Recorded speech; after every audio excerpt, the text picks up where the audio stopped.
भिवंडी शहर स्वच्छतेच्या अनुषंगाने हॉटेल बार मालक संघटनेसोबत मनपा आयुक्तांची बैठक पार पडली आहे। यामध्ये मोठ्या संख्येने हॉटेल बार मालकांनी हजेरी लावली। यावेळी आयुक्तांनी स्वच्छतेबाबत उपाययोजना करण्यासाठी मार्गदर्शन केले।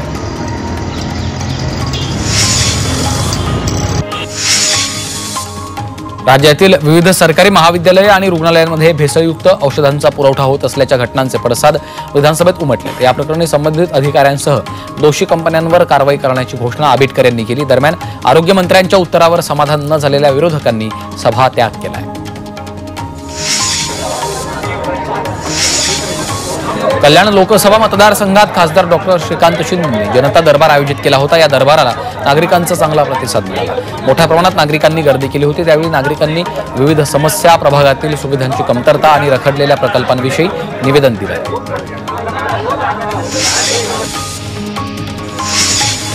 मुंबईतल्या नागरिकांना रस्ते काँक्रिटीकरणाची माहिती QR कोडवरून मिळणार आहे। काम सुरू असलेल्या ठिकाणी माहिती फलक ठेवल्यात। त्यामध्ये QR कोड स्कॅन करण्याची सुविधा देखील पहिल्यांदाच उपलब्ध करण्यात आली आहे।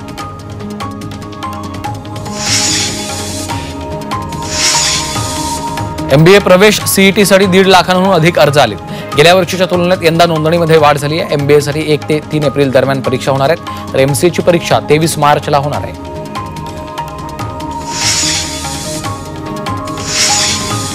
मुंबईत 15,000हून अधिक HSRP नंबर प्लेट बसवण्यात आल्यात। गुन्हे कमी करणं, रस्त्यावर धावणाऱ्या वाहनांची त्वरित ओळख पटवणं यासाठी ही नंबर प्लेट बसवणं बंधनकारक करणार आहेत। ही नंबर प्लेट बसवण्यासाठी 55,000हून अधिक अर्ज दाखल झाले। राज्यातील घरगुती वीज ग्राहकांना प्रीपेड इलेक्ट्रॉनिक स्मार्ट मीटरची सक्ती नसेल, मात्र पोस्टपेड स्मार्ट मीटर बसवण्यात येतील अशी महत्त्वपूर्ण घोषणा मुख्यमंत्री देवेंद्र फडणवीसांनी विधान परिषदेत केली। इलेक्ट्रॉनिक स्मार्ट मीटर बसवणाऱ्या ग्राहकांना दिवसाच्या वीज वापरावर 10% सवलत देण्यात येईल असंही फडणवीसांनी स्पष्ट केलं।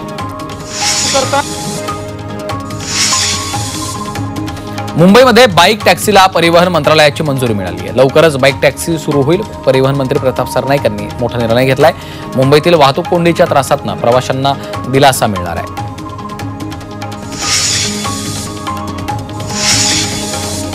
देशात खाद्यतेल वापरात घट झाली। भारतीय खाद्यतेल व्यापारी महासंघाच्या अभ्यासात ही बाब उघड झाली।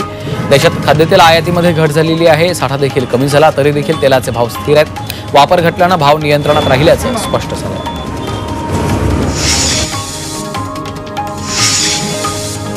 पासपोर्टच्या नियमामध्ये केंद्र सरकारनं काही बदल केलेत। 1 ऑक्टोबर 2023 नंतर जन्मलेल्या मुलांचा पासपोर्ट घेण्यासाठी त्यांच्या पालकांना आता जन्मतारखेसाठी जन्माचं प्रमाणपत्र सादर करणं अनिवार्य करण्यात आलं। दरम्यान नवीन नियमांची अंमलबजावणी येत्या काही महिन्यात सुरू होईल।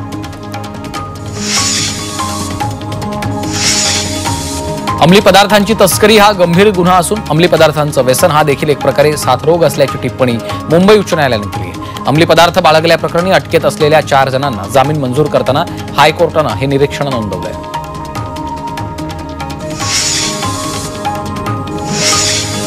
मुंबईत महापालिका रुग्णालयांमध्ये 840 डॉक्टरांची पदं रिक्त आहेत, तर रुग्णालयामधील रुग्णभार लक्षात घेता इतक्या रिक्त जागांवर रुग्णांना वैद्यकीय उपचारांची सुविधा कशी मिळेल असा प्रश्न केंद्रीय आरोग्य राज्यमंत्री प्रतापराव जाधवांनी पालिका आयुक्तांना केला आहे।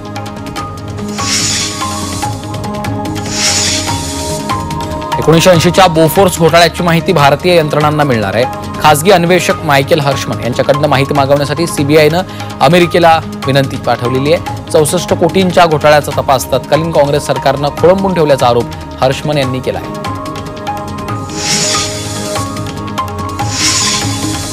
टेस्ला कंपनीचे मालक एलॉन मस्क आता मुंबईमध्ये पहिलं शोरूम उघडणार आहेत। यासाठी कंपनीकडनं भाडे करार करण्यात आला। हा भाडे करार 5 वर्षांचा असणार आहे।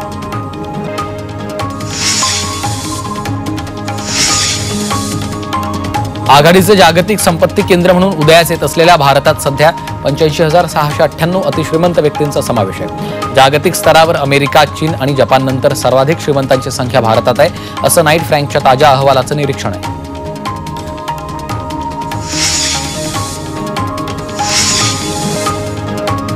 मुंबईत कबुतरांना खाद्य घालणाऱ्यांची संख्या मोठी आहे, मात्र कबुतरांमुळे नागरिकांना आरोग्याच्या गंभीर समस्या निर्माण होत आहेत। त्यामुळे बॉम्बे नॅशनल हिस्ट्री ऑफ सोसायटीनं कबुतरांच्या वाढत्या संख्येबाबत जनजागृती केली जाईल, त्यासाठी माहितीपट तयार केला आहे।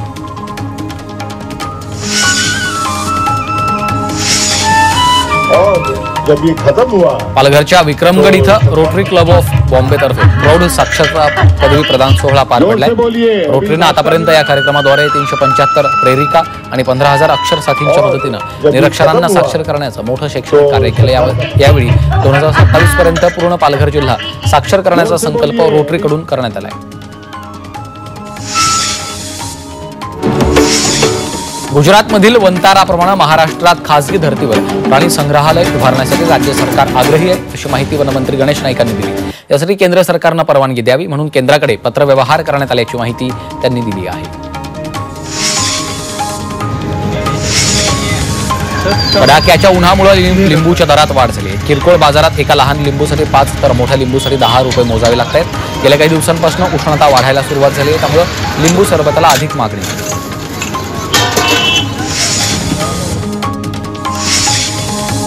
मुंबईत प्रचंड उकाडा जाणवू लागला। या उकाड्यानं मुंबईकर हैराण झाले। लोकांना पाणी, शीतपेय, फळांचा रस घ्यावासा वाटतो, मात्र जुबियसच्या पार्श्वभूमीवर काळजी घेण्याचा सल्ला वैद्यकीय तज्ज्ञांनी दिलाय।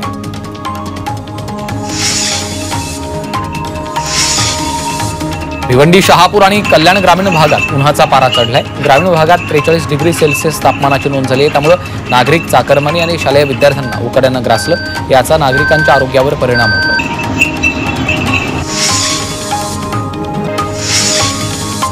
मुंबईत महिलांवरील अत्याचाराचा आकडा 6,000वर पोहोचलाय। दुसरीकडे घरातही ती असुरक्षित असल्याचं विविध घटनांमधून समोर येतं।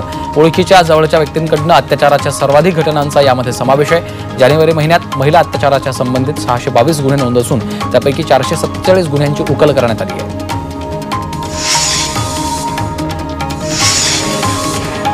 वांगणी स्टेशनवर सरकते जिने आणि प्रत्यक्षात लिफ्टचं काम अद्यापही सुरू झालं नसल्याचा प्रकार समोर आला।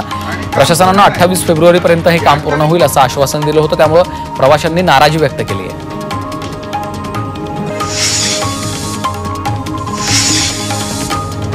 मुंबईमधील लोलापलुझा म्युझिकल फेस्टिवलला विरोध होतोय। कार्यक्रमांना ध्वनी प्रदूषण, वाहतूक कोंडी तसंच फेस्टिवल दरम्यान अंमली पदार्थांचा वापर होण्याची शक्यता आहे, त्यामुळे कार्यक्रम रद्द करण्याची मागणी नगरसेवक दत्ता नरवणकर यांनी केली आहे।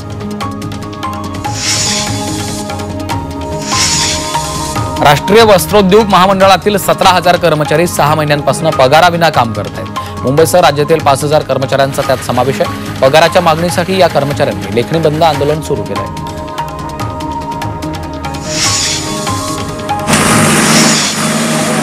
नवी मुंबईतील 6,000 अनधिकृत बांधकामांवर कारवाईची टांगती तलवार आहे। 2015 नंतर बांधण्यात आलेल्या अनधिकृत इमारतींवर महानगरपालिका कारवाई करणार। उच्च न्यायालयामध्ये दाखल याचिकेमुळे मिळालेल्या निर्देशानुसार तसंच राज्य सरकारच्या निर्देशानुसार ही कारवाई होणार आहे।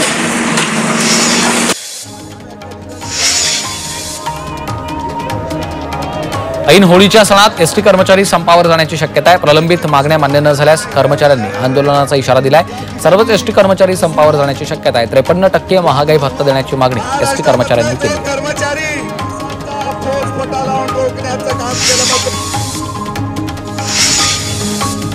मुंबई पोलिसांना गंभीर गुन्ह्यांना आळा घालण्यात यश आलेलं आहे। शहरभर असलेले सीसीटीव्ही जाळे, पोलिसांकडून वारंवार केले जाणारं ऑपरेशन ऑल आउट, फरार आरोपींची धरपकड तसंच गुन्हेगारी पार्श्वभूमीच्या गुंडांची तडीपारी यामुळे गुन्हेगारीला आळा बसला। 2024च्या वर्षात 52,000 गुन्ह्यांची नोंद झाली।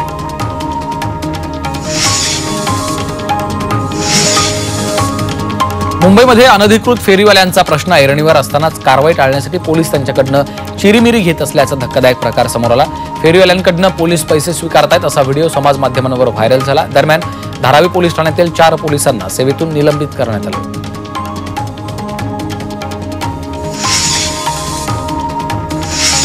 मुंबईच्या जोगेश्वरी परिसरात माणुसकीला काळीमा फासणारी घटना समोर आली आहे। 12 वर्षीय मुलीवर सामूहिक बलात्कार झाला। 5 नराधमांनी मुलीवर सामूहिक अत्याचार केलाय। अल्पवयीन मुलीला नराधम जोगेश्वरीतल्या संजय नगरमध्ये नेलं। अत्याचार केल्यानंतर पीडित मुलीला दादर रेल्वे स्टेशनवर सोडण्यात आलं। स्टेशनवर पोलिसांनी मुलीची विचारपूस केली असता सामूहिक अत्याचार झाल्याची माहिती तिनं पोलिसांना दिली आहे।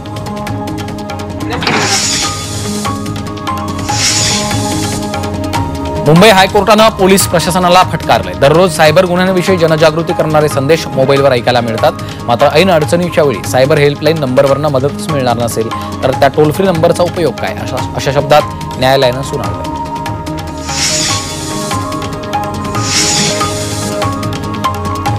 मुंबईतील वरळी परिसरामध्ये बुधवारी रात्री उशिरा एकावर धारदार शस्त्रानं हल्ला केला। हल्ल्यानंतर त्याला नायर रुग्णालयात नेलं, मात्र डॉक्टरांनी त्याला मृत घोषित केलं।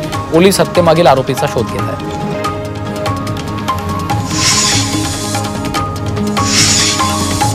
बदलापूर अत्याचार प्रकरणातला आरोपी अक्षय शिंदेच्या बनावट चकमकीस जबाबदार 5 पोलिसांवर दंडाधिकाऱ्यांच्या अहवालाच्या आधारे गुन्हा दाखल करणार का असा सवाल मुंबई हायकोर्टानं राज्य सरकारला केलाय. दरम्यान न्यायालयानं पुढची सुनावणी 10 मार्च रोजी ठेवली आहे.